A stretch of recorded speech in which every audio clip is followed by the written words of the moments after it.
জ্বালা ধরছিল, কিন্তু আমরা থামিয়েছিলাম, আমরা একটা গাছ বাঁচাতে পেরেছি। এবং এই পান্থপথ পার্কে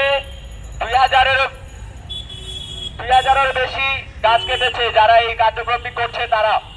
এবং আপনারা জানেন এখানে অনেক ধরনের কাঠবিড়ালি ছিল, বিভিন্ন প্রজাতির গাছ ছিল, পাখি ছিল, বেজি ছিল, তাদের যে আবাসস্থল সেটি কিন্তু ধ্বংস হয়েছে। হাতির ঝিলে গাছ কাটা হয়েছে, হাতির ঝিলের একাংশ ভরাট করে ফেলা হয়েছে, সেখানে যে পানির জীববৈচিত্র্য সেটি ধ্বংস হয়েছে। আমাদের সাধারণ নাগরিকদের জন্য করা হচ্ছে না, বরং এটা ঋণ দিয়ে করা হচ্ছে, যে ঋণের বোঝা আমাকে আপনাকে কিন্তু টানতে হবে। প্রথম দাবিটি হলো এই কার্যক্রম বন্ধ করতে হবে এবং পুনরুদ্ধারে পদক্ষেপ নিতে হবে। কর্মকর্তারা জড়িত তাদেরকে জবাবদিহি এবং শাস্তির আওতায় আনতে হবে। কি দামকি দিয়ে আমাদের কিন্তু আসলে সরানো যাবে না এখান থেকে।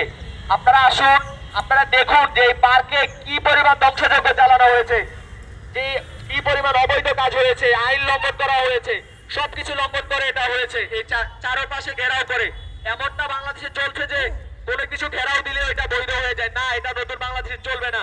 আপনাদের